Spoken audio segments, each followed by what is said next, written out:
everybody. It's Monica. All right, let's see if this is working.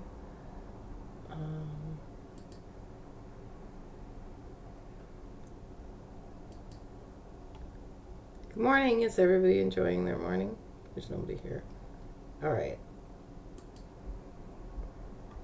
But this is being recorded, so I should probably act nice, right? No, this is not made for kids.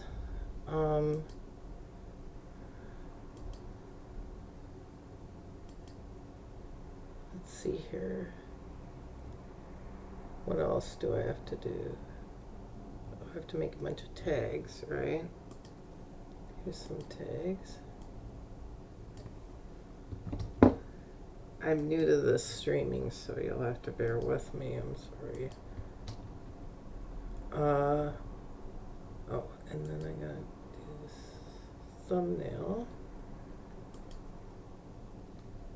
See, what I'm doing is I tried to hire somebody to teach me how to live stream, and you can't, and set me up, and I guess it was not possible or something. I couldn't find anybody, really. What am I doing here? I should be talking and trying to do stuff at the same time. Okay, let's see here. Okay. There we go. All right. So I added the video details. So welcome to DethWench's Data Science Roadshow. Let me go back to channel videos. I gotta monitor this because, you know, what if somebody,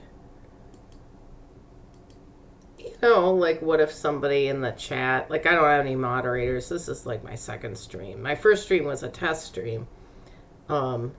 Let me see here. I should be looking at what I look like on here. Oh, okay, here, I look pretty good. I look pretty good for a Saturday morning. All right, everybody. So today, what we're going to do is I'm going to use R because I could use SAS, but I'm going to use R for this because I want to make a plot. And you know how SAS is. Here, I created this. See, I'm learning how to stream here. Okay, there. I'm going to talk to you for a little while. So I decided that I'm going to use R for this because I want to create a plot. And, SAS plots don't look good. So, and the reason why I want to create a plot is I'm trying to write a little report, okay? And the data I'm using is in the public domain. So I thought, well, why not live stream using this data, making this plot? But I want to do more than make the plot. But, you can kind of, it's like I do this alone. Why don't I do it with you, right? Okay, and you can watch me. Maybe somebody will join and ask me a question or something. All right. So, so let's start out by just looking at, what am I trying to do? So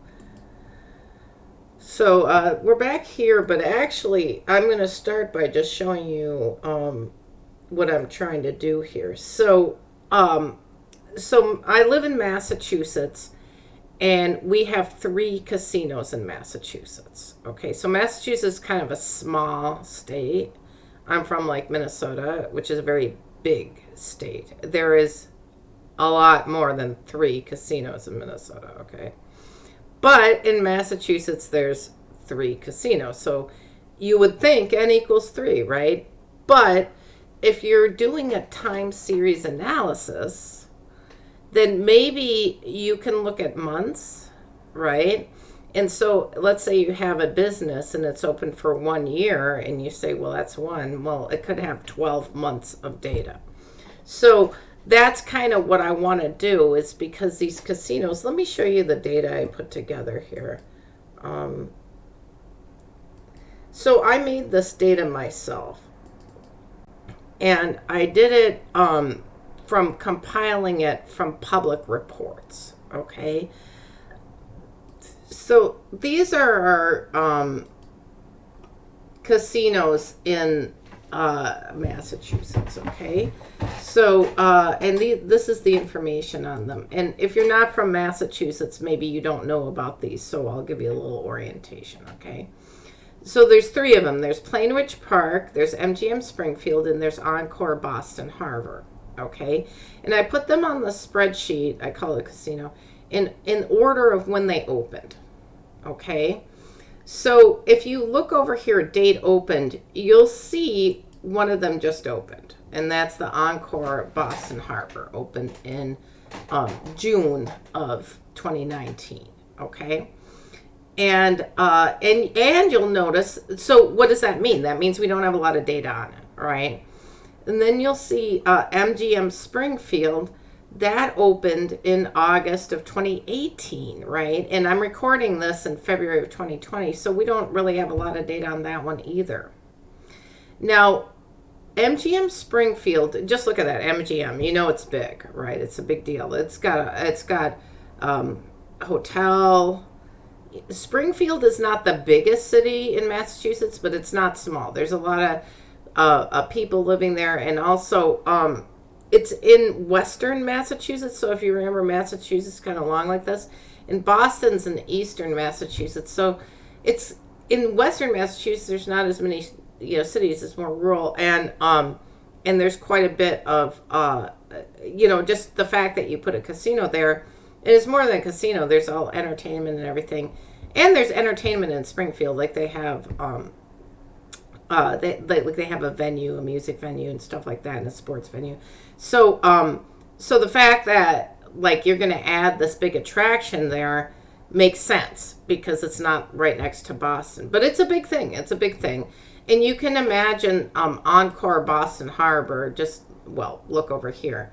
See how Springfield has 250 hotel rooms? Well, Encore Boston Harbor has, almost little close to 3 times that. Almost 700. So it's kind of like, you can see how much bigger the Boston. But I want to point out something to you. Encore Boston Harbor is actually in Everett, which is a town near Boston. It's not that hard to get to. I mean, you know how think of New York. Right? Like I was in New York City and I went to visit somebody in New Jersey and I just got on a train. Like it's that close. It's like, don't think of it as really that far from Boston. Okay. And then we've got this one that's been open a long time. Well, this one's kind of got an interesting past. This is Plain Ridge Park. Now, Plain Ridge Park, so I only moved to Massachusetts in 2008, and I didn't know anything about the state. Apparently the state has kind of a history of horse racing. Where I lived in Florida and Tampa, they had dog racing and horse racing. They had all kinds of racing. I don't like that stuff. I like pet dogs and pet horses and pet cats. That's my cat over there. If you hear anything, it's the cat. But anyway, but in Massachusetts, they have these horse tracks and stuff. And this one, honestly, if you go there, am I thinking of the right one? No, I'm thinking the one. There's one in Rhode Island, Twin River. They don't use these racetracks anymore. They don't do that anymore in Massachusetts. That's bad. It's bad for the animals and stuff. But if you do go to the one at Twin River in Rhode Island and you look out the window and you see it, it's really beautiful. They've really redone it and they put a garden around it and stuff. But anyway, so there was a history of all these racetracks, and Plain Ridge Park was one of these big racetracks. Well, the problem with a racetrack is when you decide to close it, all these people don't have any money. All these employees leave, and the place was making money and having taxes and people betting, and it's gone, right? So as much as we are happy the horses are okay, Plain Ridge Park had to do something. So that's why, I don't know the details, but basically they opened the casino part where you get to have slot machines and, and racetracks aren't like casinos. Casinos, you go to the buffet, you have this card, this rewards card, you have all that stuff. At racetracks, it's more smoky and there's tickets everywhere, and it's just a different atmosphere. Not that I'm saying it's bad or anything. It's just you're in a different mood. when you're doing it. And so Plain Ridge Park had to kind of make this new atmosphere in this new space. So, and I've been to Plain Ridge Park Casino, and it's nice. It's like, fine, but it's just not, I don't know how to say it. I guess I'm kind of spoiled growing up in Minnesota, because these casinos will be just amazing, and Plain Ridge Park is just kind of like, oh, it's okay. The thing I like about Plain Ridge Park, I'll tell you, this is the thing I love actually about Plain Ridge Park, is it's low key and it's a small casino. See, it's only like the gaming square feet is like 43,000, and the total square feet is like it's really small, okay, but they've got the stage, and in front of it's a dance floor that they often put tables on, and they always seem to have some local, just a good act that's singing songs you like, that's fun with the audience, and there's a bar around it, right? So you can sit and drink. You have to pay for the drinks. It's not like you're sitting at the slot machine, but you sit and drink and you listen to that, and some people get up, some couples start dancing. I mean, like if they played Bollywood, I would dance, but they don't play Bollywood. This is like, Plain Ridge Park, But anyway, so they get up there and they're dancing, and that, I just love that. And it's really open. That opens into the food court, so you can be eating and watch them. And then the gaming floor is to the side. So if you're on the gaming floor, you can hear them, but they're not really that loud. That really rocks. That's it. I have to say about Plain Ridge, that little feeling you get when you sit there, that's what's missing from Encore, which nothing should be missing from Encore, right? Because look, it's 3 million square feet, and it's got all this gaming. It's 671 hotel rooms. Those are gorgeous. I've been in one. Look at all these slots. But yet there's not anywhere on that property that has that cozy feeling of that dance floor at Plain Ridge, with the stage. And I have to say, what it reminds me of, and I'm bringing up Twin River again, but Twin River in Rhode Island, which is in Rhode Island's not part of this analysis, but that one has that lighthouse stage, which it's bigger, but it has the same feel. And so I think that's what I think we're missing from Encore. MGM is a totally different layout, totally different vibe, but I would say that Encore could take a lesson from Plain Ridge Park. But anyway, to get back to the topic, Plain Ridge Park's been around, the casino part. This is just about the casino part. That's been around the longest. So, of course, we have the Massachusetts Gaming Commission, right? So they have to exist, this agency, to regulate this stuff. And lucky for me, they are really organized, and they publish their annual reports and stuff. So I got some of the data here from those. But anyway, it's funny when you look at the older reports, because until 2018, there's only one casino, and it's this little baby casino with not a whole lot going on. Like, it doesn't have a hotel, right? It doesn't have any tables. It doesn't have any poker or blackjack. It hardly has any restaurants. I talked to you about the food court. So that's what they're regulating, and there's not a lot there. So the idea is that if you're like either one of these casinos or a regulator, you want to kind of look and compare casinos to each other and compare themselves over time to themselves. But we really don't have a lot of time, right? Because even Plain Ridge Park, we have a lot of months it's been open, but it's not, unfortunately, Plain Ridge Park is not that representative of the other two, because the other two, even though MGM's smaller, they're more like these big places and they don't have, racetracks. They aren't a historical sort of place, and they're huge, and they've got hotels. And but what's interesting is, and I'll maybe even get to this, is that Encore doesn't have a food court. Okay, so I don't know. I guess they're working on what to do. Encore has 12 sit-down restaurants. I counted them. And I've tried most of them, and I just can't say anything special about them. I guess that's what bothers me. And the food is expensive, and and it's forgettable. And I've heard rumors sometimes it's bad. Like, I'm vegetarian, and I know somebody went to the steakhouse, which is really expensive, but she was on a date. And she said the steak was not good. And she's an expert because she's in the restaurant industry. So I was like, okay, there's something up here, with this restaurant thing. So if you don't, let's say you're like, okay, these sit-down restaurants, expensive, forgettable food, let's just go to the food court. Like, when I'm at Plain Ridge Park, right, I always go to the food court. I think I went once to the restaurants because I'm vegetarian. They don't have a lot of stuff. When I been to MGM Springfield, I do both. I go to the food court, and I also sometimes sit down at one of the restaurants. They have a sports bar that has a good vegetarian burger. But this Encore, trying these restaurants, like, each one is forgettable, makes you want a food court, right? And they don't have one. See, this 0 means they don't have one. So I did notice that they got a food truck.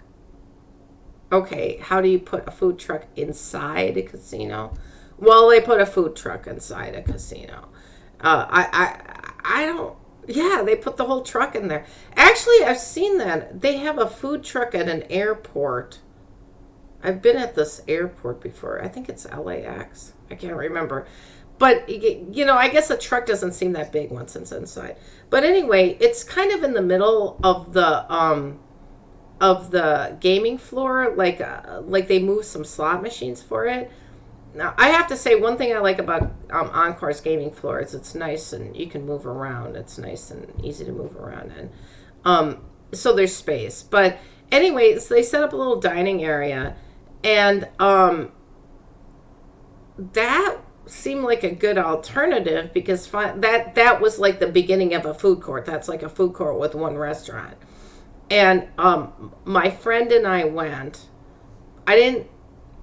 It was Mexican food, and I really wasn't in the mood for it. So it wasn't bad. It was really actually good. I just wasn't in the mood for it was the problem. I wished it was a real food court so I could pick something I was in the mood for, or real food trucks. Like, they could have them come outside. I can go outside. I mean, you have to smoke outside. You might as well go outside to eat, too. Although my friend complains because she says it's cold, and why did Encore make this park outside when it's cold? And what I keep telling her is, I am from Minnesota and it is not cold.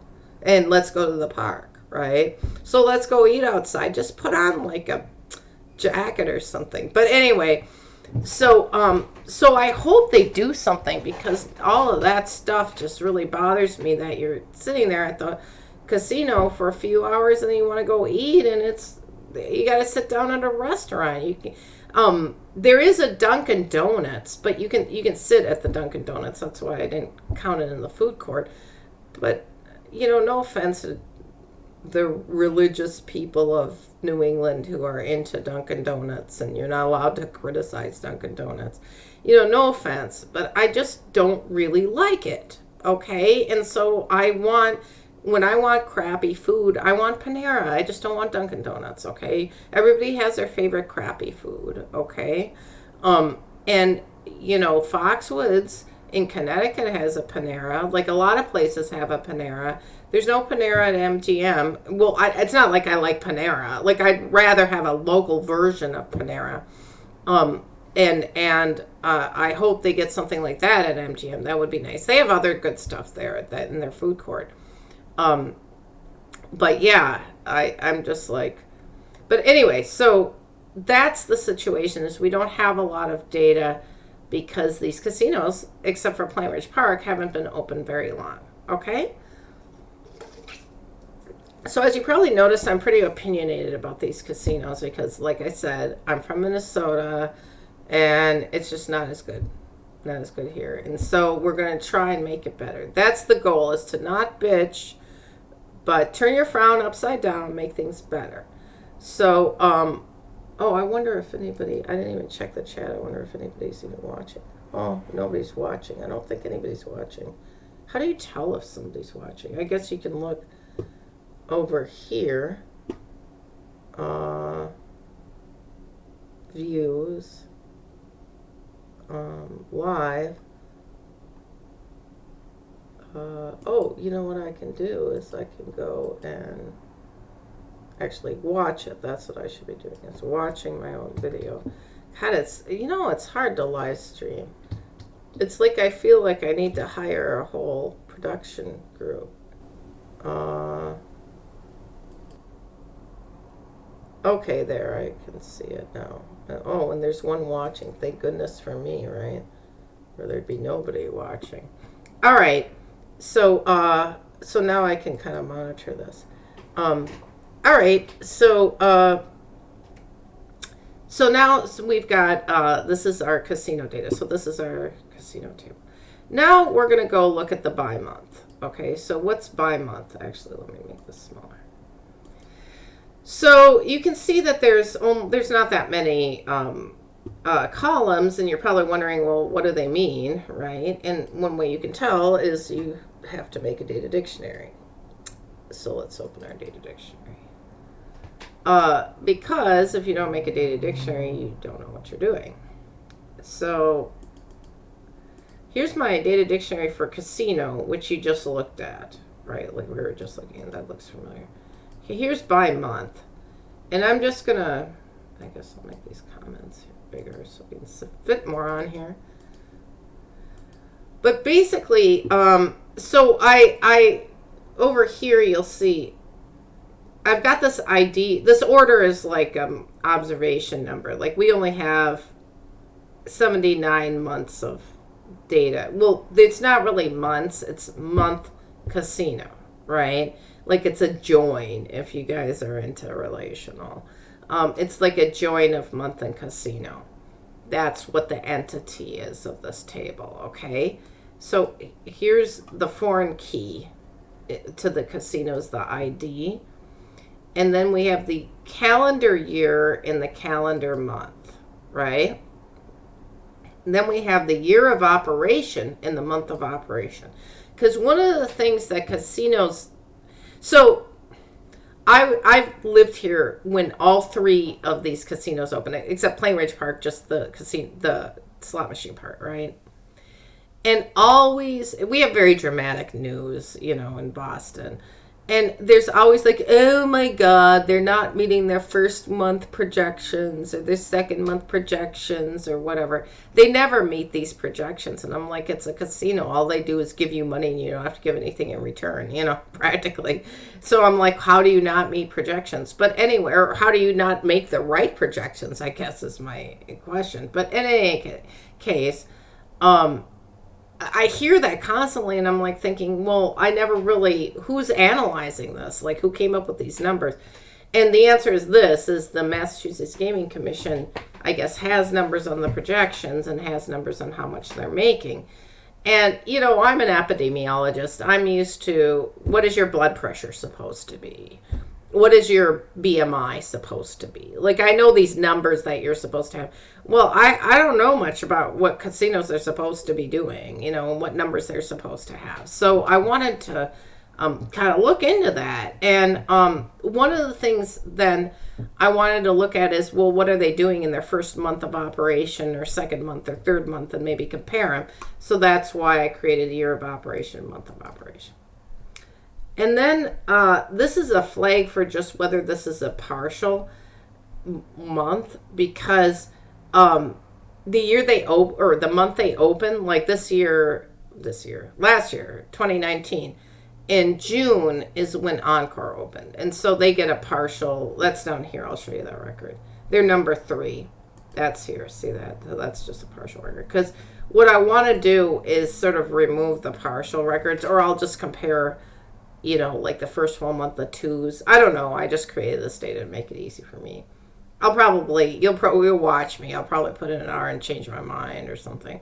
I'm always like that. I'm always like fussing with my data or fussing with something. So, okay. So it took me a little bit of an exercise to put this data together. Let's go back to the dictionary because, so these metrics are based on the data available from the Massachusetts Gaming Commission. So that's the data that they're making the casinos report to them. So if you're a government agency, this might be what you would request. So I'm just going to go on this, even though I'm sure if I ran a casino, I'd have an idea of different metrics I'd probably want to be looking at. But anyway, we got to live with what we got. So here's what I got from the Massachusetts Gaming Commission reports. We've got coin in. So this is the amount wagered in slots, I believe. It wasn't really defined, but I believe that's what it means. And then we have slot GGR, which is gross gaming revenue for slot machines. Now here, the gross gaming revenue, I looked it up. It's amount wagered minus winning payouts. So that's what I feel like is coin in is the amount wagered for this slot GGR, but I'm not sure. Then, so this is the gross gaming revenue for slot machines. So let's just think about it. What if that was high? That means a lot of people are, spending money on slot machines, okay? And if it's low, it means they're not. And then you have the table GGR, which is the gross gaming revenue from the tables, which remember Plainridge doesn't have any, so they can't have any of that. Then you've got the payout percent. And again, this, I don't know if this counts for the slots and the tables or just the slots, because usually that is just the RTP or return to player from the slots. So they didn't really define it on the reports I was looking at. But you'll see, well, let me show you. I was really disappointed. It's like 90. Look at this. These are the like these ones with one are Plainridge Park, and look at these. These are in the low 90s, and online slot machines, they'll pay out. They usually pay out 96 and above, 0.96 and above, like 96%, the RTP. And so this is really the RTP. This is pretty bad, right? Like, I think in Minnesota there was a law that legislated the RTP, and it was in the high 90s. So I'm worried if this is really the RTP, because it's pretty bad. And I'm wondering if it's better in Rhode Island and in Connecticut where Foxwood is, because then it's going to defeat the purpose of having casinos in Massachusetts, because you make so much money off of the slot machines. If they're not paying out and everybody's just leaving the state, then why did we make these casinos? Because that's the reason why they weren't there before, is everybody was going to Connecticut, and Massachusetts didn't want to have casinos because of all the problems you have with gaming. Remember, we had prohibition, right? I wasn't there, but I would have tried to stop it. No, but now, we don't have prohibition anymore. We have people who are so drunk they're peeing in the streets. Okay, and so that's why, now we're going to have people who are just gambling all night, you know what I mean? Well, they won't be able to gamble all night because they won't be able to afford the food at Encore, I guess. But anyway, I digress. So I'm not sure what this payout percent exactly is, but I know I don't like it. I know it's too low for my standards, and it's really low. Okay, then I've got these. So you'll notice over here in the Plainridge one, the table GGR is just, there's nothing, right? Okay, so you'll notice with the Plainridge, you've got coal tax and coal horse.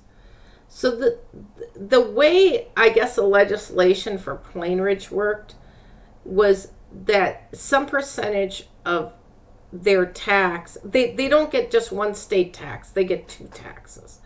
One is for a horse-related fund. I think I wrote it down here. It's here. it's for a racehorse fund. I think it's to rehabilitate and take care of the racehorses who retired, which is good. Okay, I love horsey. I'm kind of scared of horses. They're too big for me. I just have a really big cat. That's doesn't scare me. So okay, so then so if you add up these two, you'll get the total tax, which is over here. Now, MGM and Encore, they just have total tax, right? So that's why this is filled in here. Okay? So that's the data we have to work with. I don't know. I didn't think I changed it. I'll save it anyway. So I'm going to keep this data dictionary open because I kind of need it. So what I did was I saved the data as CSV.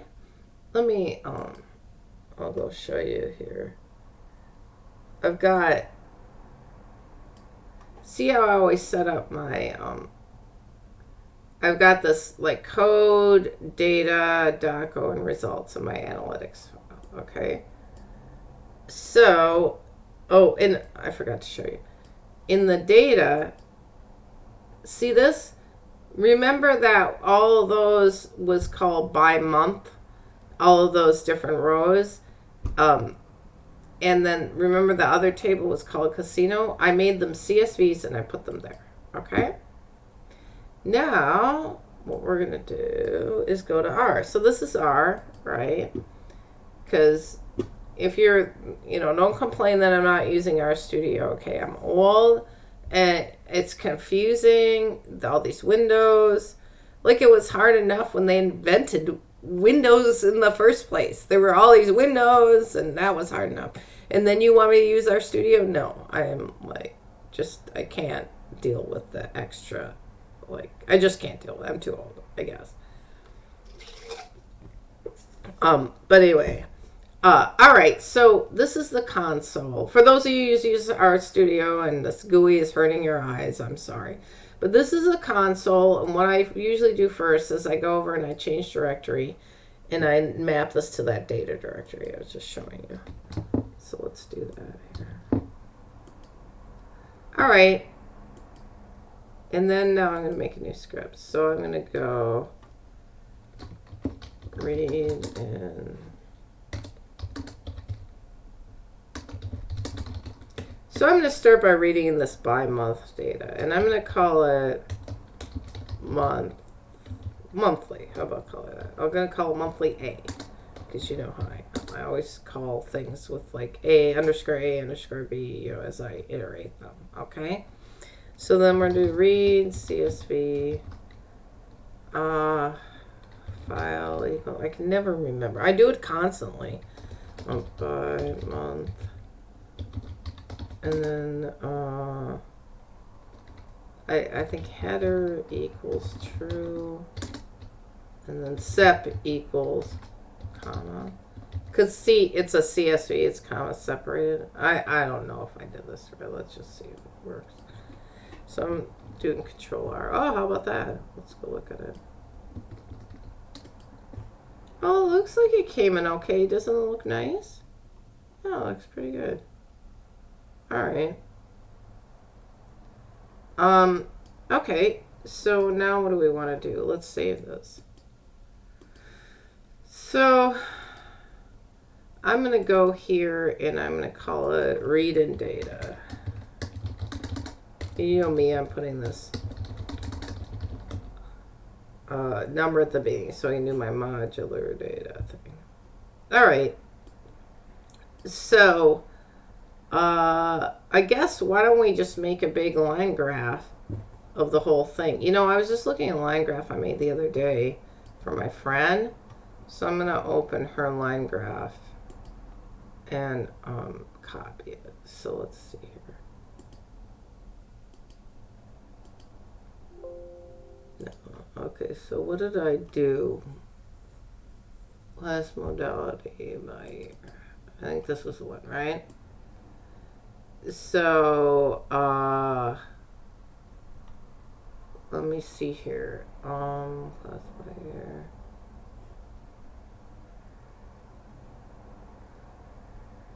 I'm trying to remember what I did. Well, let's see here. Let's try this.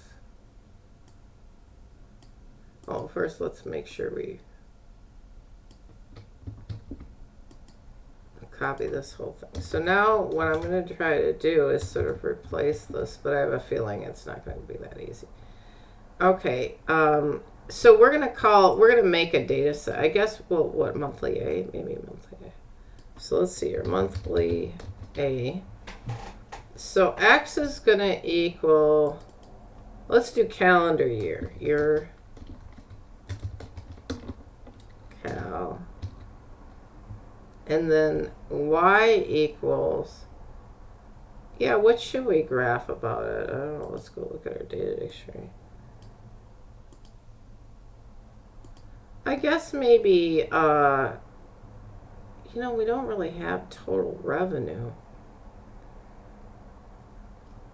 You know, maybe we want the total GGR, right? Gross gaming revenue. So we need to make it, right? So let's go, let's not do this here.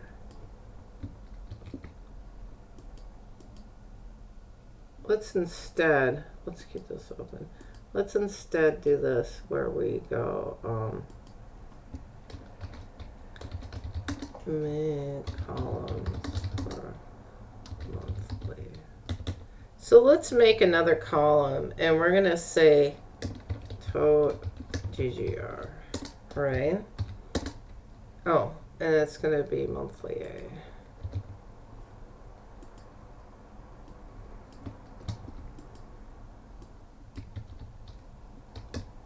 See that? We're going to make total GGR, and we're going to make it by adding up those two, right? We're going to add slot GGR plus, and of course with Plain Ridge it's not going to be anything. Let's see, our table GGR. So then let's just look at what happens. Oops, table GGR. Oh, I forgot to put the data frame first. Okay, so we're doing, oh, it's a factor. See, this is a factor. I gotta fix that. Okay, so we're gonna do, it's classes of variables. So this is gonna be class, we'll do monthly day year. So we don't want this to be a factor, but it is. Okay, so what we're gonna do, well, you know, you can do things that are very sneaky. Like you can do this as numeric. I think you can do this. Oh, you know what? I think I need to change this into currency. Because this is all currency. I'm not used to analyzing currency. Well, let's go look at how to convert.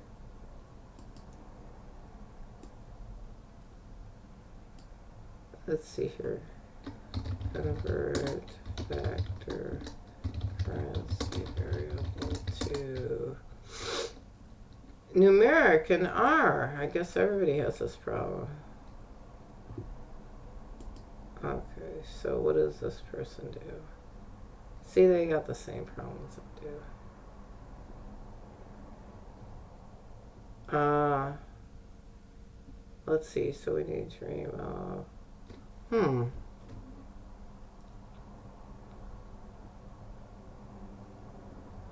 This one looks kind of cool. Does this have sense in it? No. Hey, we could try this one. Let's try that. I always am trying new libraries, you know. So we're gonna do, let me try it out here. So I'm gonna have to load reader. So I'm gonna install packages because I know I don't have it. go to Iowa. And then we're going on to reader.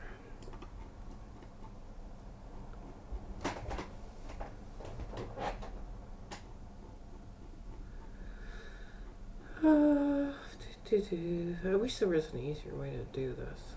But I'm just happy they have this interface because I'm just not good at programming, as you can tell. Let's see here, read, here it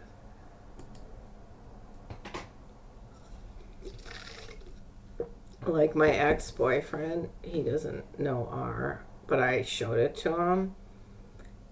And I said, oh, I think we need to install a package. He just did it. Like, he didn't even know R. And I was like, how? He did it as a key command. I'm like, what did you do? Like, I spent my whole life learning this, and you just did something I can't even do.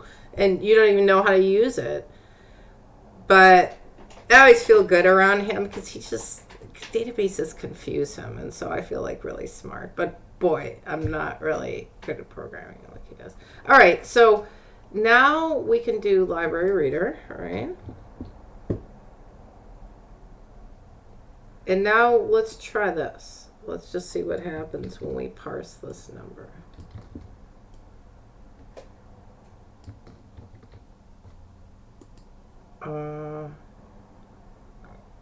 Not true. Oh, so this needs to be character. It needs to be in a character format.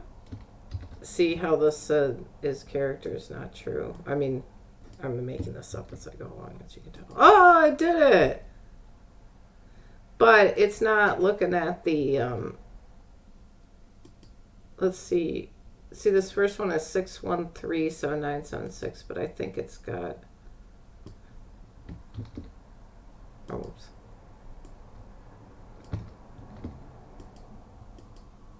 Oh yeah, I took the cents off of this. Okay, yeah, so this is really the numbers. Okay, so we can use parse number. Sounds good. Okay, so let me see.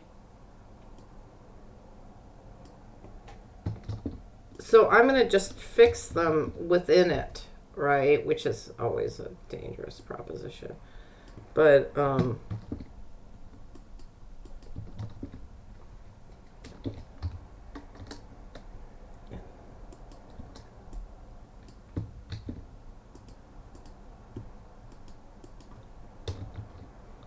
okay, so let's see what happens here. Okay, so then that's numeric. All right, so we're going to do that. So we might as well fix all of these.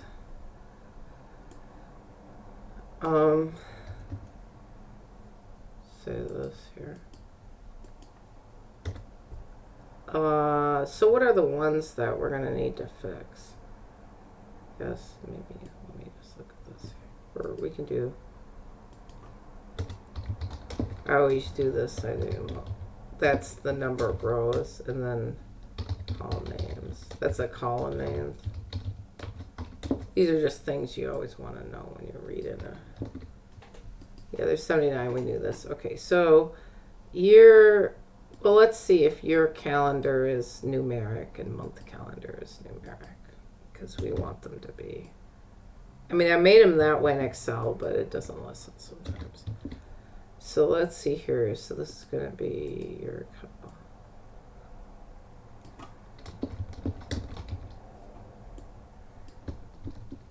So that's good. It's an integer. So why did I think it was a factor? So in R, there's a data class called factors, and it's not really in SAS. It's not in any other. I'm not used to it. I haven't seen it in other programming languages. What a factor is it's an ordinal categorical variable. Okay, so like imagine, like I tell people, let's say you get in a lift and you take a lift somewhere, and then you have to rate your lift driver on a scale of 1 to 5 stars. It looks like numbers, but they're not really numbers. They're not numbers like age, where like if I get 1 year older and you're younger than me and you get 1 year older, it's the same year. It's the same amount of time. But with like let's say you and I ride together in the lift, and I say, what'd you think? You said, that's the best lift ride I've ever had. And I say, me too, that's the best one I've ever had. And I give the person a 5 and you give them a 4. And I say, well, why are you giving him a 4? And I say, well, I just don't give, A's. Well, I wouldn't take your class if that happened. But you know what I'm saying? It's like some people, like I'm going to see it differently. And so it's really an ordinal variable. It has a hierarchy to it, but it's just categories with a hierarchy. So I like to give the example of like when I worked at the Army, like ranks in the military, those have hierarchy, but they're not equal steps between the ranks.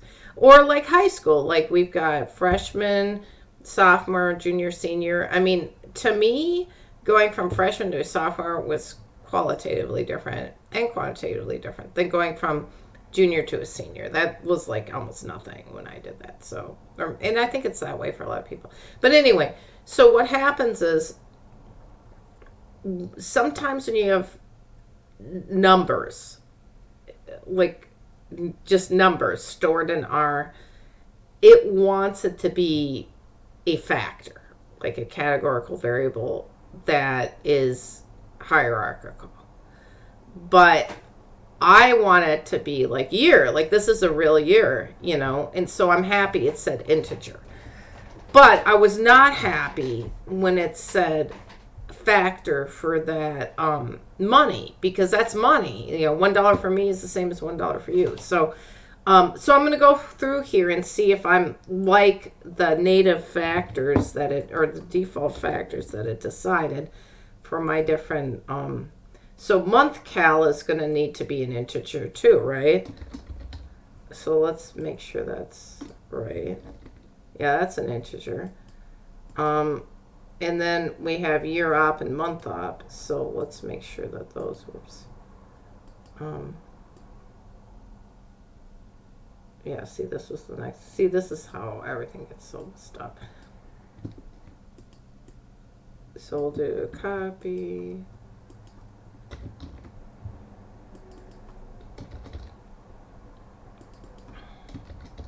Okay, and we'll see if these are correct. I think.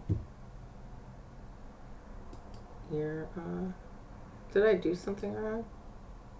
Yeah, year op. Why did I call this year op? The other one I just called year op, or your call. I don't know. This is lack of standardization. I don't know. We're going to have to do something about this terrible workplace. Let me see here. So here's a call in. Just getting this up on the screen. Okay, partial.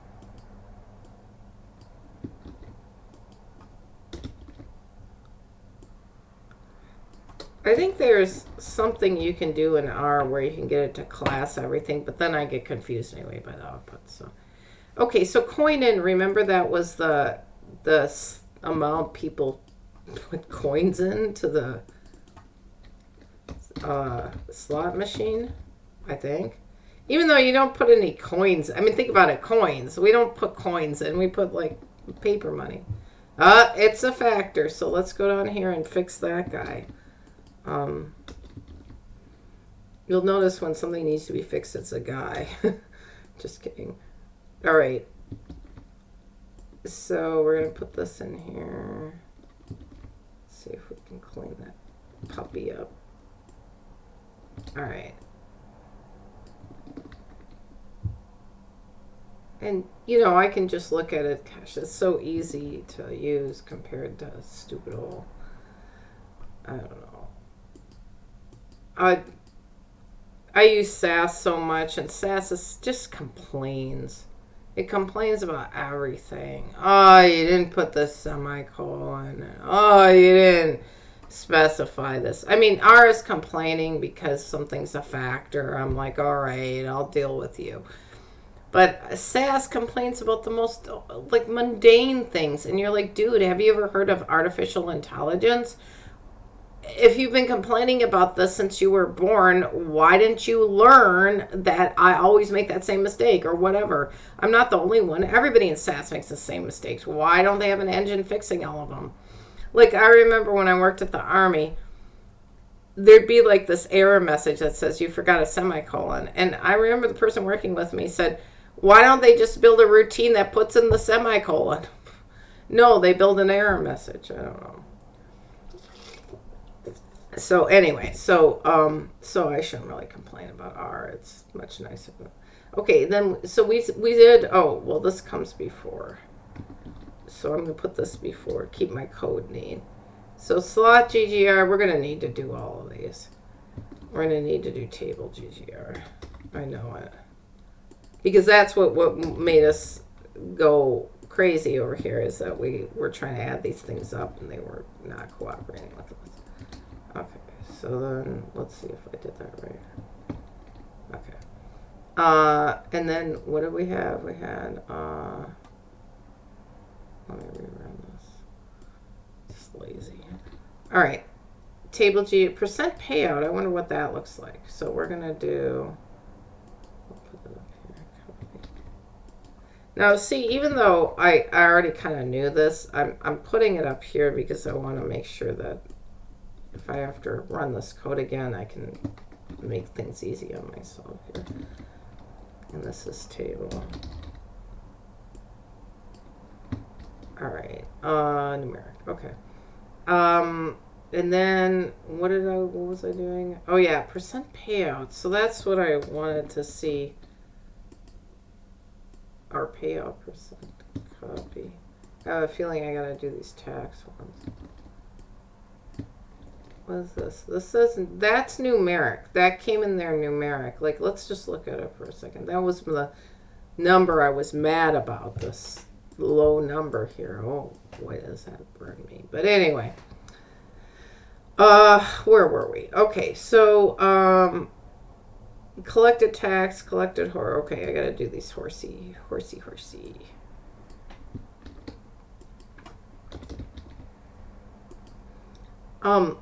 I noticed that, like, there is a farm for rescued horses.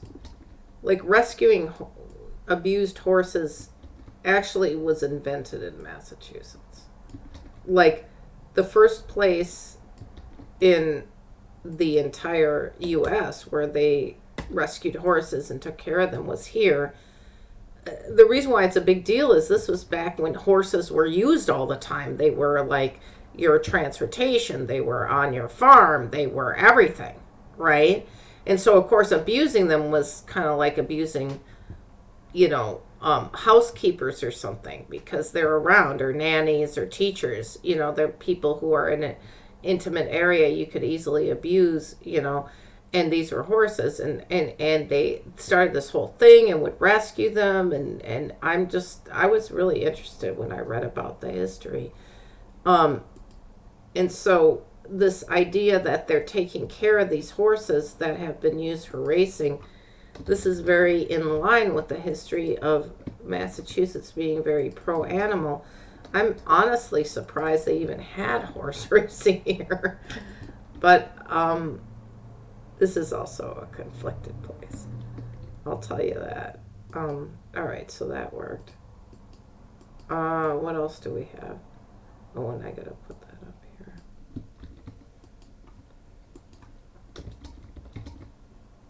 So this is call tax, and then the horse tax.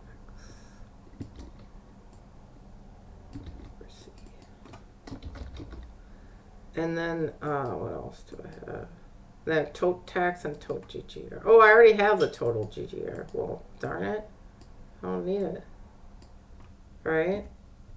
That's right, I had to have it because those other ones.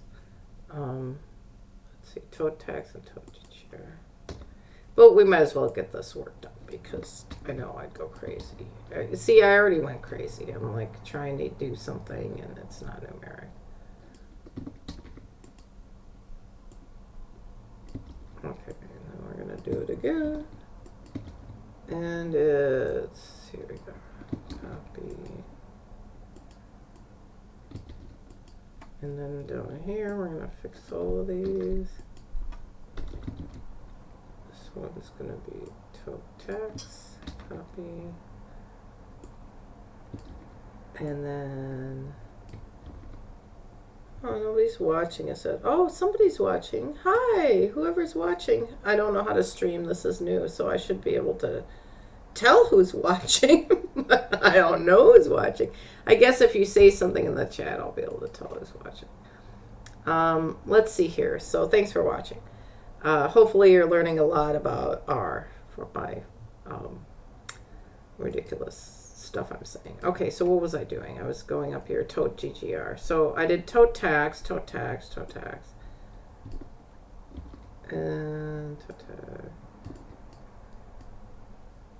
Okay, and then we're going to do total GGR.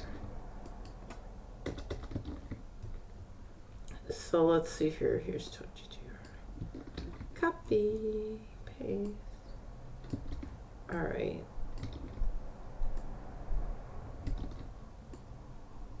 Okay, let's save this before it goes away. And then we're gonna fix this, and then we're gonna fix this. All right, now all of our variables are at least, well, I don't know about this. Oh, I don't have any date variables in this one. That's good. Date variables are a whole other thing. Okay, so now let's go back to what I was trying to do was make my plot, right? So, and I wasn't able to do it. So, because I couldn't decide, I didn't have my variables in the right place. So let's try this again. So this is going to be monthly A. So I'm stealing this plot from my old friend here. So X is going to be, we're going to do the calendar year, right? So that's going to be year cal. And Y is going to be tote GGR. Tote.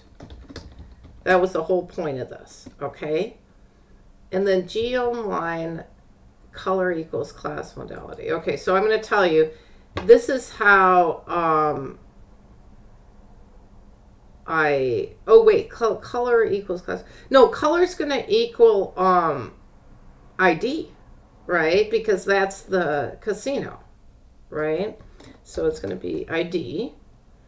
I don't know what size. Oh, it's scale color menu color list. Okay, so here's our color list. You know, this is pretty. I've been using this sort of blue, green, orange color list. Let's use that one. Okay. So so where did I get this color list? Okay. In R, you can use hex colors. So if you look these colors up on a hex, like I can do it right now here in front of you.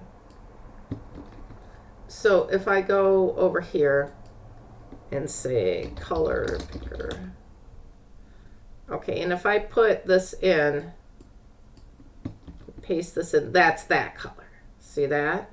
And so, and see, you can look at these different ones, but this is what's so cool about R, is that you can just pick hex colors.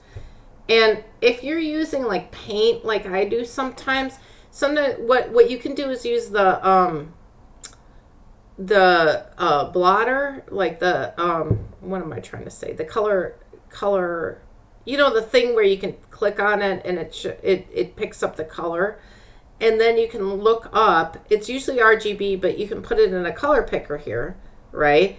And then you can look up the hex, and then you put it in here. And this is just a character string, right? So if I go like this, and I run this, I just get this. It's just a character string, but you can use it here. So now I have that. So labs, so color equals, what am I doing with color equals class modality? I guess I'm going to say casino here. Okay. And I have a feeling I'm going to want to make a different data set because the casino just says 1, 2, 3. I'm going to want to label it. But let's just see. Let's just do this for now. And then Y label, that's what Y lab is. It's going to be, what was it? Total roadscape. That's what we just did. And then it's going to be, then the X is year. And then scale X date time, date breaks 1 year. You see, this is every year. All right, well, let's just see how this comes out. Okay. Oh, I forgot to call GG plot. How about that? library ggplot2. So I don't know how I live without this. Thank you. ggplot. Okay, now let's run it because you need this. Okay, monthly A. Oh, I gotta do a cattle. It's picky. You know, I don't think SAS is picky about that, but well, I already loaded. Let's run it. Date for not for function date format. Oh, I was running. There's a library in here. Yeah, see these libraries. I got to run all of these. See, that was my mistake. So let's run these libraries here. I got to start being neat. So let's start making some notes, right? Okay. Run the libraries needed. And then we'll say set a color list. And then let's see if this works this time. Trans time works with pod. So I need to POSIX this. So what is POSIX? Why am I getting this error? It's because I'm just using an integer for the year, right? And I want to use this date. I want it to break every year. I know it seems arcane, like why doesn't it automatically break every year? But it'll do this thing where I'll put 2 years together or something. But in order to do that, I've got to create a POSIX year, okay? So let's go back to our drawing board. What is a POSIX year? Well, we're going to learn because I'm going to look it up. Okay, make POSIX year in R. Okay. So here, the Department of Statistics maybe can tell us. So POSIX is, I guess, allows for control of time zones. I've just found that POSIX is really helpful. Let's see here. So we're going to want to do as date. So see this here? And this is our year. So we're going to want to do, we're going to go down here and make the years date.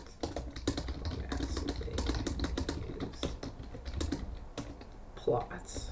Let's see, I'm doing this. Okay. So as date is going to do it, but what we're going to do is put in here the actual name.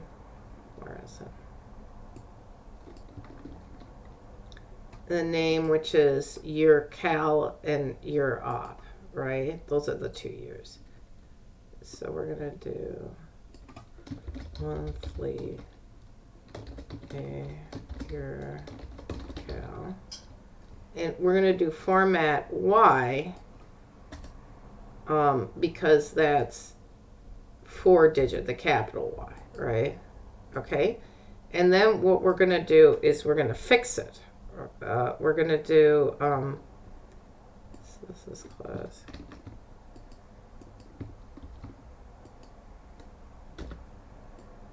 This is going to be your call.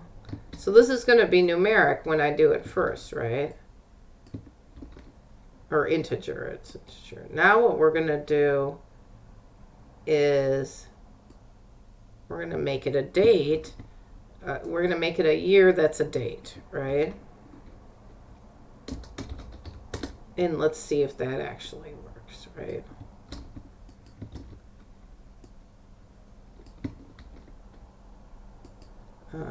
Origin must be supplied. What is, isn't this an origin? Yeah, I wonder.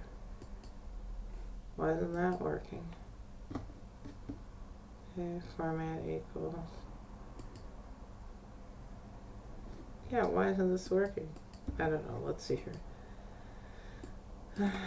Convert integer year to date. Or, well, I think I need a POSIX. Okay.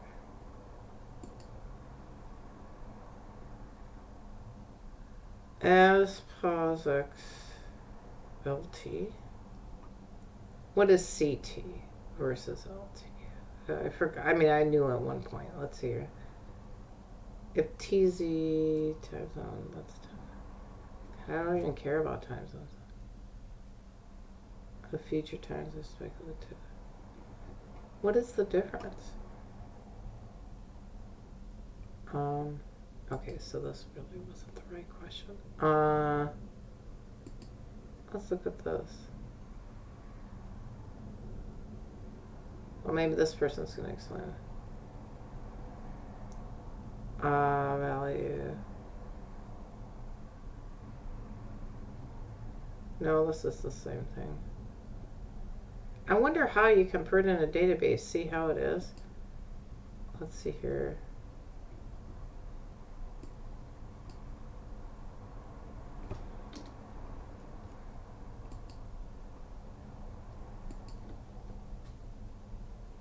See, this has a lot. You know, I have a feeling I'm going to have to create a date.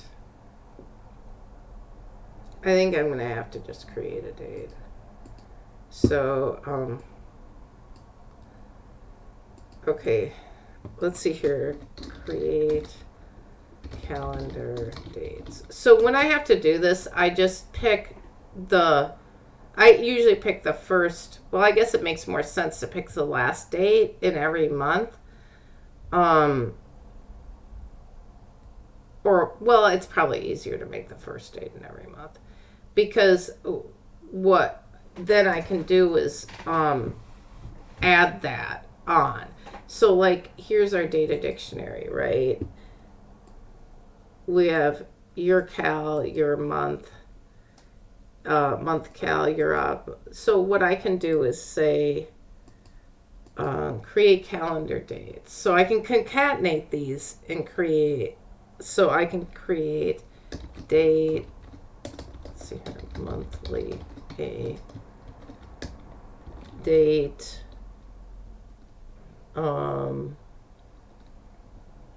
let's see here. So this, what did I say? Year cal, month cal, date cal, right? And then I can concatenate. Let's see here. So I'll say concatenate year and month and date into POSIX date. Okay. I guess merge. I would have said concatenate, but let's see here. With Sprintive. I've used Lubridate before.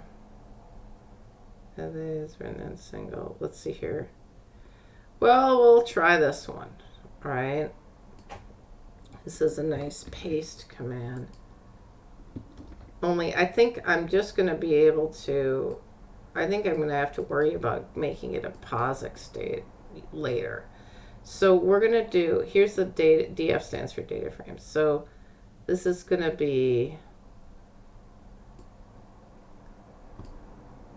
copy, and this is year cal, and this is going to be month cal.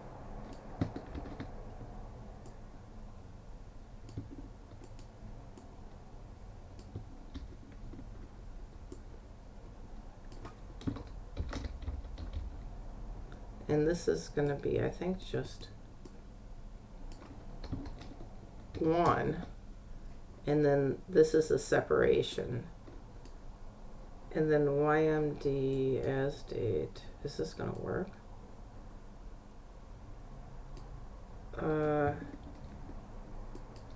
Cannot find function YMD. This looks like it's from, oh, see, it's from Lubridate and Magitor. Actually, I'm more used to this thing. Let's do it this. This is base R. Okay, let's do this.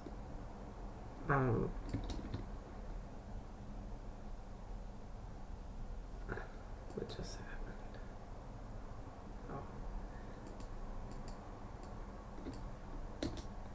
So as date with monthly A is the data frame. And then pace is your cal, or cal your, what do I even call it? Your cal. Yeah, your cal. I have this here, month cal. And then the day is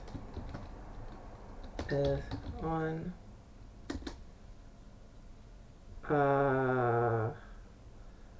And then, okay, let's see if this works. Yeah, that looks like it worked. What did I do? So,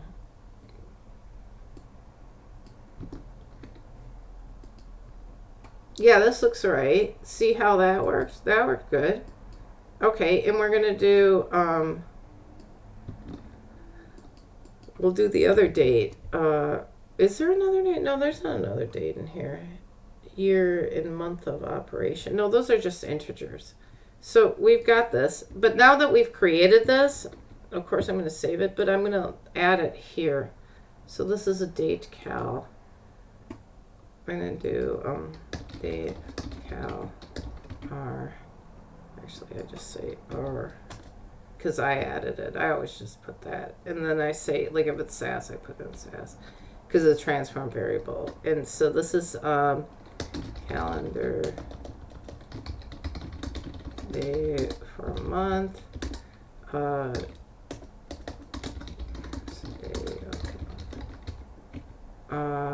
Let's see here. So we'll say 1. Sometimes I just put an example. And this is not a POSIX date. Okay, so now we can create a POSIX date, like a POSIX year, right? So let's do that. So pull all POSIX year from date. Only I want to do the POSIX one. I have a feeling we're going to use the Uber date as date.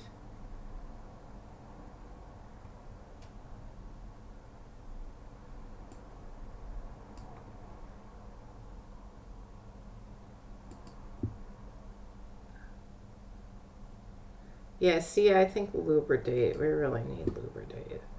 I wonder if I have it installed. Let's see here. You know, I go for a long period of time and I don't work with dates. And then I work with dates and I remember all these packages. And then I don't do it again and then I forget everything. Let's see, Uber date here. I don't think it was installed because I rebuilt my machine in 2019. And so, in December 2019, so I didn't have I had to reinstall my packages. All right, so let's see here. So then we'll do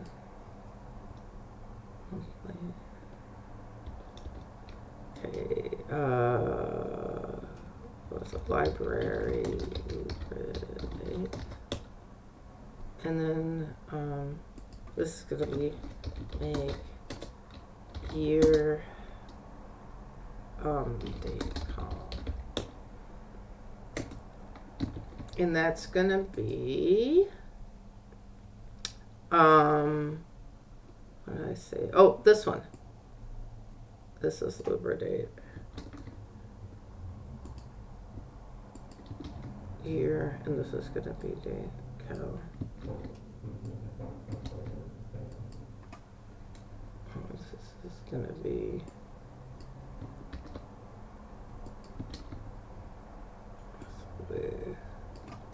year cal D. So I'm going to call it D for like day, you know, to remind that it's not this already one. Okay, so let's see if that works. Warning, but it looks like it did it right? Yeah, okay. So now when we do this, let's see if it likes it. So we're going to say year cal D.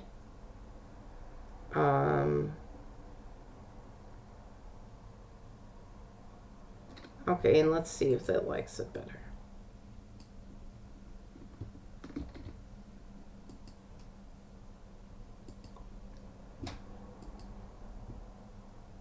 Oh, it's year. Because I can't spell, it's not fun. Okay, no. Time trans with, okay, so I got to make it a POSIX state. Okay, like I keep trying to get away from that, but I can't get away from that. It needs to be a POSIX state. So I'm going to say, we'll say convert date to POSIX. I guess POSIX CT, right? So we're going to do that.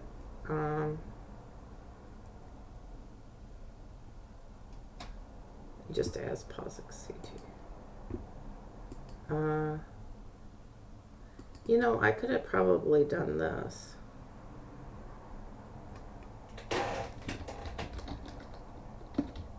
Let's see if that works.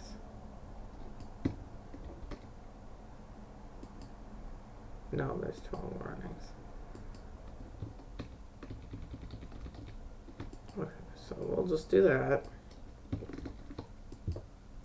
And then,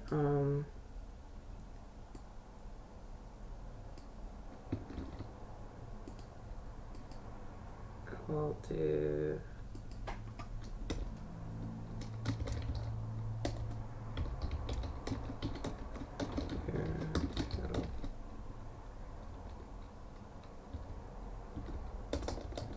I still want to say POSIX. I guess I just do. Turn off the heating pad. Okay, year POSIX. Let's see here. And then what did I just copy? It's POSIX, and this is going to be date cal. Copy. And this is going to be format.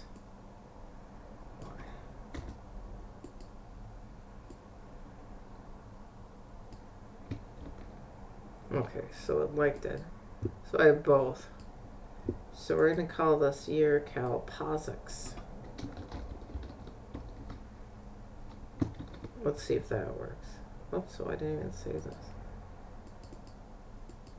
Whoops. I want this to be 200. Let's do 50. No, let's do 230.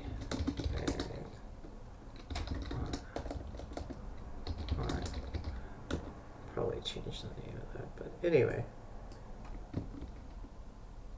Now it's there.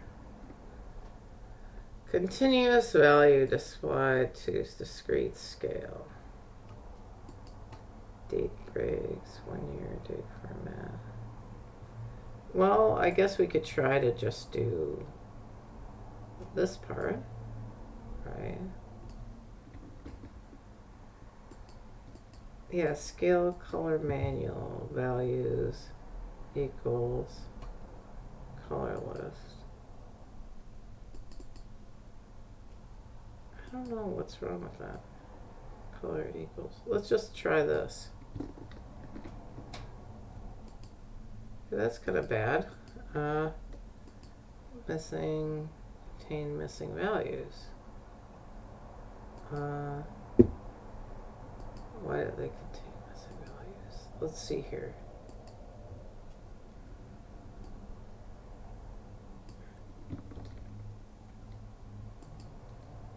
Huh. Where is our total GDR? I guess maybe I need to start over.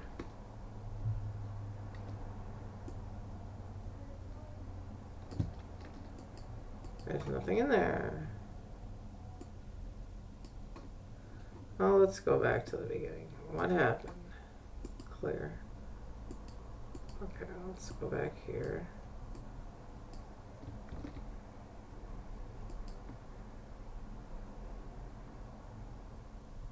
Oh, I don't have a tote DGR. I thought we did. I guess we didn't make one yet. That was the problem. Oh, we were going to make one. Because when I read it in, we don't have one there. Yeah, so we need to make one. That's my problem. I'm trying to craft something I don't have. So, so we're going to do calculate total. I guess I thought it was in there, but it wasn't. So, oh, that's my name.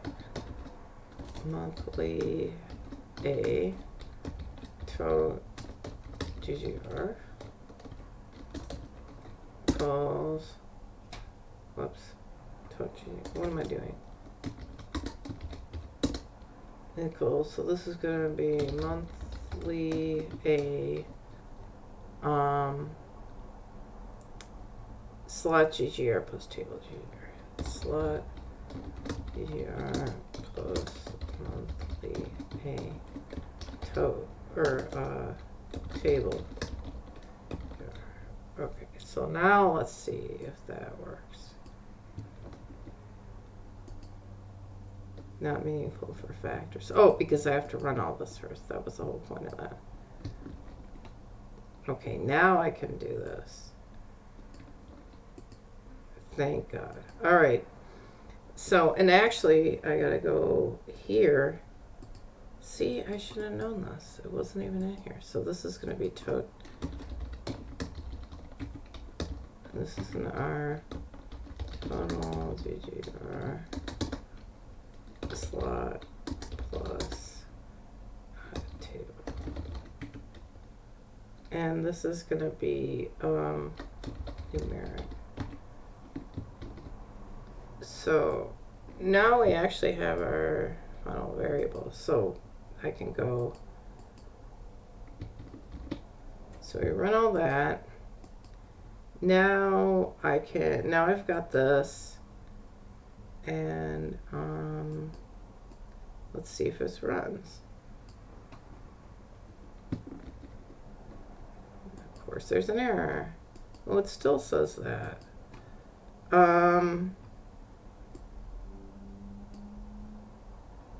Well, let's see here. So let's do this. That's what I was trying to do before. Okay. That looks pretty bad. What do you think? Look pretty bad? Looks pretty bad. All right. So let's see here what happens if we get down here. Phase scale. So there's something wrong with the scale color manual. Oh, you know what? You're gonna laugh. The casinos need to be a factor. So here's what I'm gonna do. I'm gonna actually, let's see here. Create plotting data set. Okay. So I always do this in R because you end up, ggplot's really cool, but you end up making sort of like a weird data set just to put it in so it plots right. So I always end up copying my data set into some other thing and then manipulating it before I plot it. So I was trying to get away from that, but you can't get away from that in ggplot. All right, so we're gonna call this GGR plot. That's the name of our data set. And we'll call it, so this is monthly. Okay, so we're just copying it. And then what we're going to do is we're going to do this. We're going to update it. I think that's what I'm trying to decide. Okay, so we're going to put a label. That's what we're going to do. So GGR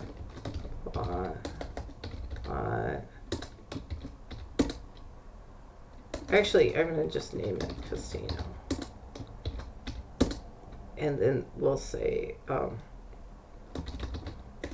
going to make the default Encore. or Plain Ridge. Let's make the default Plain Ridge Park and then update it if so.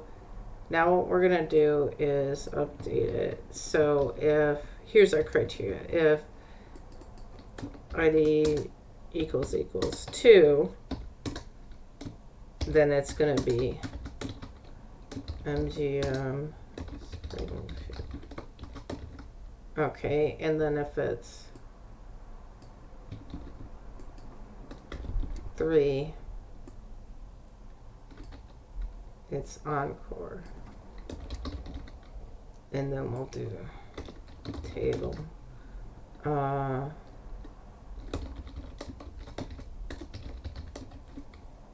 Casino and GR plot. Okay, so let's see if we can get that to work. Okay, so it looks like we tagged it right. So Encore is 3 in there. Okay. So now I can actually use that label in here. So color equals going to be casino. See that? Oh, and we're going to change this to GGR plot. Okay. So now let's see if we can get this to work. Oh, look at that. How about it? Okay, this is pretty ugly over here. We can fix that. So, well, I guess we can see that Encore's like revenue really went up. And so it's weird because you kind of look at, this is Plain Ridge Park. It first goes up, and even though I don't really know what those numbers are, it kind of comes down here. Look, it's not, and you know, here this opens. It doesn't really impact it, but by this opens, it seems like it's going down. I gotta fix this over here because we can't understand it. So let me, so this is scale X date time. Let's find a way to configure this here for the money, right? So I don't know how to do that. Let me see here. We can do how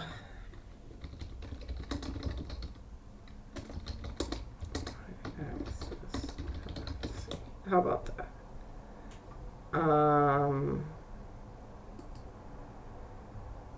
So this is basic currency. No, there's no currency here. So why did this come up? Okay, that didn't help me. Here's dollar.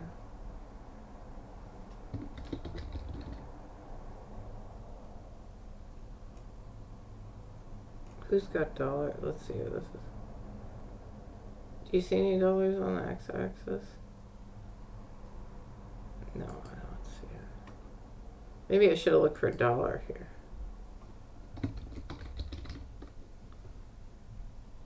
Oh yeah, here. So this is gonna be labels equal dollar. Scale Y continues. I had a sense.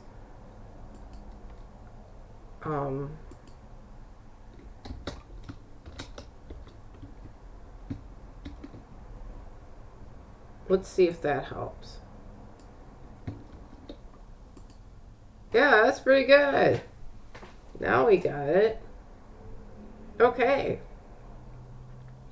So now, let's just look at this. We've got, here is, like, it's just amazing. Like, if you just look at this shape, and you look at this shape, and you look at this shape, it's almost like you can predict what's going to happen next, right? Because this goes down and then it comes up again. This goes down and then it comes up. There's another peak. And it seems, and this peak also happens over here. It seems like there's some sort of environmental effects that are really affecting all of these things. But one thing I have to say is from here, and you jump right up here, like this one. So where does this start? Maybe about 5 million, and then it goes up almost to 20 million. Starts at 10 million, this goes up to about 25 million maybe. This starts at like, I don't know, almost 20 million, and it goes up to like 50 million. You know, I have trouble believing. A lot of people are wondering about Encore because I'll just tell you, it's a lovely place, but it's very fancy, and it really doesn't look right outside of a Vegas strip. It's not like Plain Ridge Park or MGM. MGM Springfield fits right into downtown Springfield. Like it just fits. It, you know, with the buildings, and they did that on purpose. It was a lot of work to make it fit. But Encore just doesn't really fit. It was made on a Superfund site, which is good because now it's cleaned up, and the park is beautiful. Like, it's beautiful, but it's like, imagine putting a beautiful thing in the middle of a dump. Okay? It's just weird. And so why would you pay $600 a night for a gorgeous hotel room that overlooks an industrial park? So I don't know. I don't know. Boston's a weird place. Maybe that's what everybody wants. But anyway, so so this is what I was going to do with you, is I was just going to analyze this data a little bit and show you how to get up and running with your own data. But I think only one person watched me, but I'm going to post this as just one of my data science roadshows, and hopefully you'll get something out of it. Well, thanks for watching. Time to close the stream. Bye-bye. Have a good weekend. Now I gotta figure out how to hang up.